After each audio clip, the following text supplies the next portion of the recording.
They told me gray hair meant fading, that it meant losing beauty, that it meant I would no longer be seen or loved, that somehow the silver in my hair would make me invisible.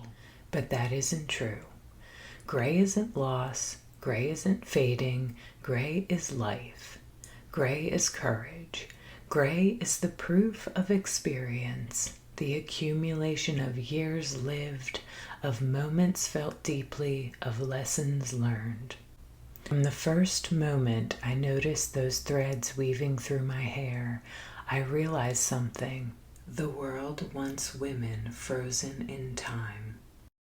Youthful, polished, perfect, untouched. And that expectation goes against everything I believe in.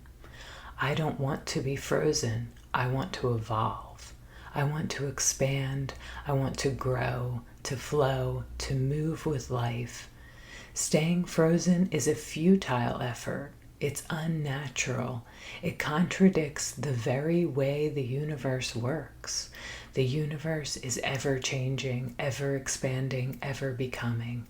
And so are we. Trying to hold on to youth as a measure of value is like trying to trap the wind in a jar. Impossible, exhausting, and unnecessary. My early impressions of beauty were shaped by magazines, by the images of supermodels with perfect skin, perfect hair, perfect smiles, perfect bodies.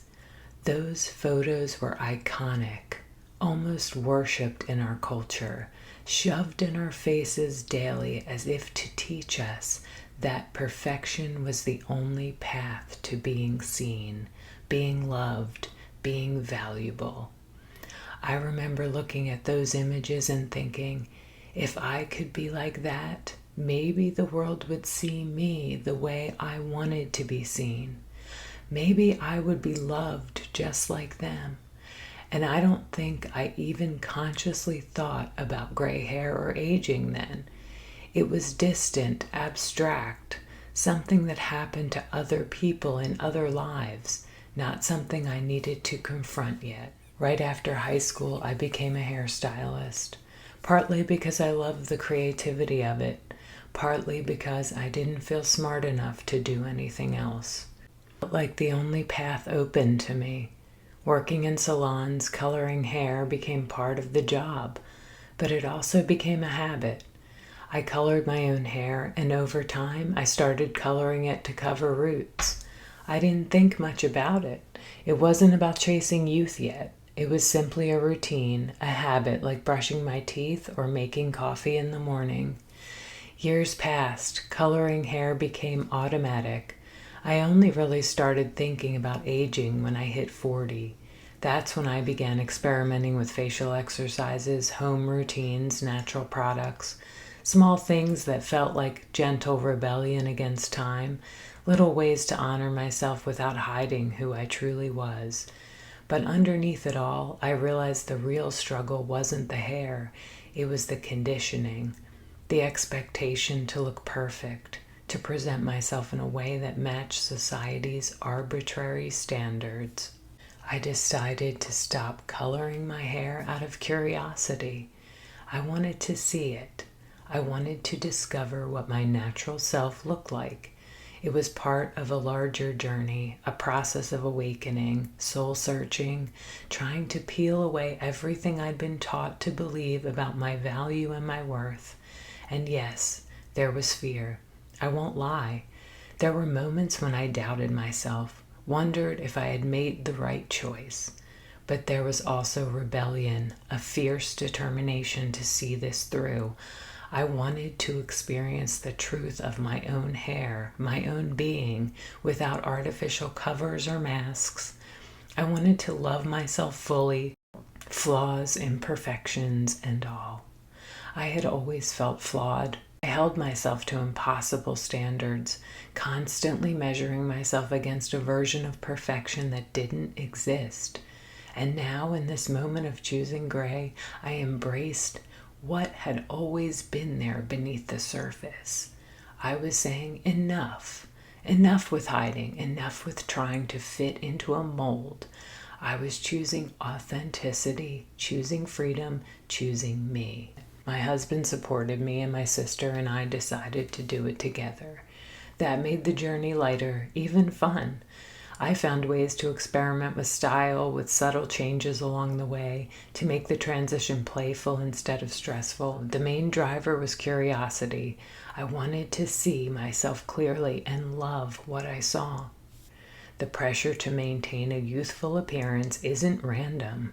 It's systemic. Women are socialized to equate their value with their appearance, to believe that beauty, youth, and desirability are the measures of worth. Men are allowed to age naturally. Society doesn't demand they conceal time or fight against its effects. Women, however, are given a blueprint for survival. Hide the gray, smooth the wrinkles, perfect the skin, bleach the hair, sculpt the body. It's a trap designed to maintain control, to profit off insecurities, to make us believe we're not enough unless we look a certain way. The richest people in the world are overwhelmingly men, those who age freely, unconstrained by beauty standards, and the few women at the top are often part of the beauty or fashion industry. It's no coincidence. The system profits from our insecurities, our desire to be seen, loved, and chosen. Even as I embrace natural beauty, even as I enjoy clean makeup or natural products, I recognize the deeper truth. These pressures exist, and they are not about health, self-expression, or creativity. They are about control. Understanding this is liberating. Choosing gray hair was a rebellion. Not dramatic, not performative, but real. I felt empowered. I felt alive. I felt aligned with something larger than societal expectations, aligned with life itself. The process wasn't always easy, but I persisted. I wanted to see my authentic self fully uncovered, fully realized. And here's what I discovered. Freedom isn't about perfection. It's about presence. It's about loving what exists naturally, what evolves naturally. Trying to hold yourself frozen in time, trying to chase a static, artificial ideal is futile. It's against the natural order. Life is about change, expansion, evolution. Embracing gray hair is a celebration of that truth. It's saying, I will grow, I will change, I will expand, I will live fully. My husband and sister supported me, yes, but I also found ways to enjoy the process.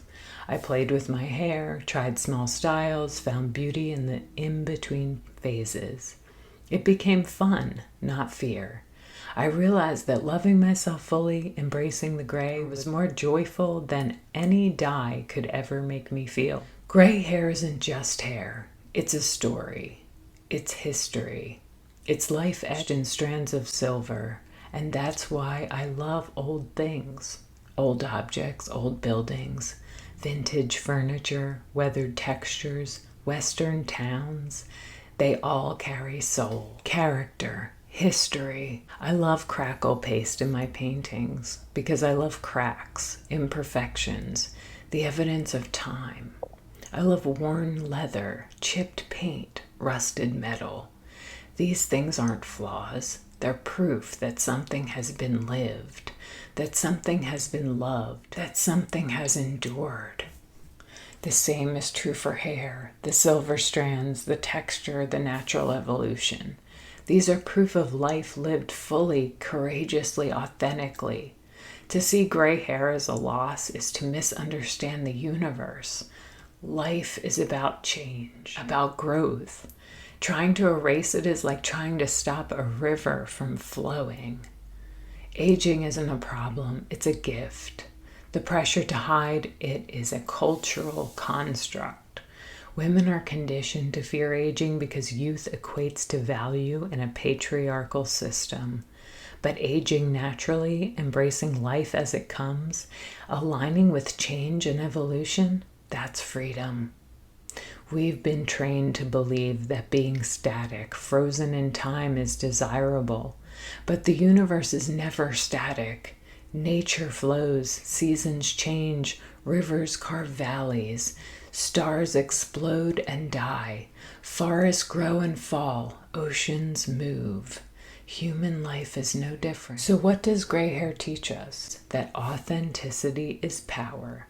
That our lives, like our hair, carry richness and depth with every passing year. That beauty isn't youthful perfection, it's character, story, uniqueness. We don't need to chase an impossible ideal. We don't need to freeze ourselves. We can grow, change, expand, evolve. Every strand of silver, every wrinkle, every mark, every line carries meaning. Every day we age, we add layers to our story. Layers that no commercial, no magazine, no societal expectation can replicate.